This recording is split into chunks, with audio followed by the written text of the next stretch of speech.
तुमने भांग को सिर्फ नशा समझा, लेकिन क्या हो अगर यही भांग दरअसल एक द्वार हो, आत्मज्ञान का द्वार, जिसे हम हल्के में लेते हैं। वो हजारों वर्षों से ऋषियों का रहस्य रहा है, देवताओं का प्रसाद और शून्य में उतरने का माध्यम। तो सवाल उठता है, भांग क्या है? अमृत, विष या कुछ और जो हमारी चेतना की नींव को हिला सकता है? इस वीडियो को अंत तक देखिए, क्योंकि जो आप जानने वाले हैं वो आपके सोचने का तरीका बदल देगा हमेशा के लिए। भांग की कहानी केवल नशे की नहीं है। ये शुरू होती है समुद्र मंथन से, जब देव और दानव मिलकर अमृत निकाल रहे थे। तो विष निकला और उस विष से निकली भांग। कहते हैं शिव ने इसे ग्रहण किया, अपने भीतर रोका, क्योंकि सिर्फ वही इसकी तीव्रता को सह सकते थे। पर क्या ये केवल एक पौराणिक कथा है या इसके पीछे छिपी है एक साइकेडेलिक साइंस? आयुर्वेद के ग्रंथ कहते हैं भांग वातपित्त को शांत करती है, मस्तिष्क को संतुलित करती है और अगर सही मात्रा में ली जाए तो ध्यान की गहराइयों तक ले जाती है।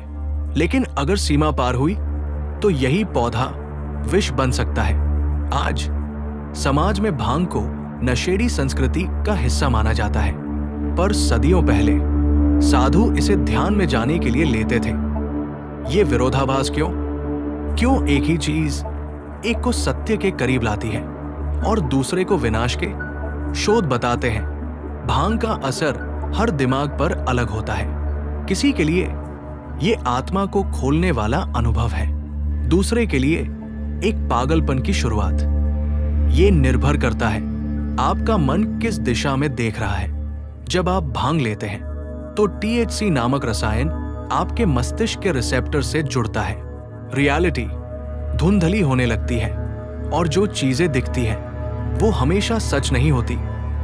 ये एक आईना है जो आपके अवचेतन को दिखाता है, आपके डर, आपकी इच्छाएं, आपके छुपे हुए रूप।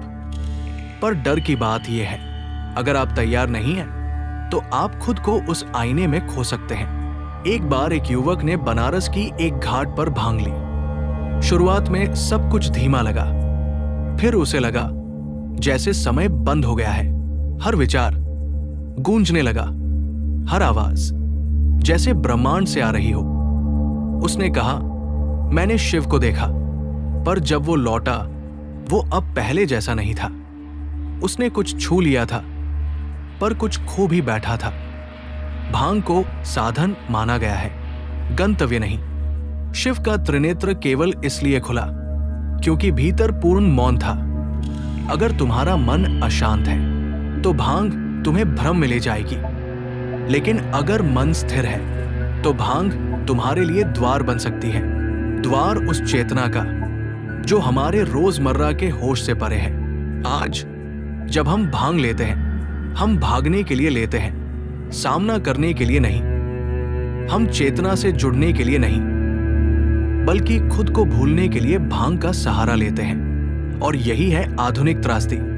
वो अमृत अब विष बन चुका है। भांग न तो पूरी तरह अमृत है, न पूरी तरह विष। ये आईना है जो दिखाता है तुम क्या हो और क्या नहीं हो। इसका प्रभाव तुम्हारे इरादों पर निर्भर करता है। तुम इसे कैसे ग्रहण करते हो, किस भाव से, किस दिशा में। तो अगली बार जब तुम इस रहस्यमयी पौधे के बारे में सोचो, सिर्फ ये मत पूछो ये नशा है या नहीं, पूछो मैं कौन हूं। जब सब भ्रम हट जाए, क्योंकि शायद सच्चा नशा खुद से मिलने में है।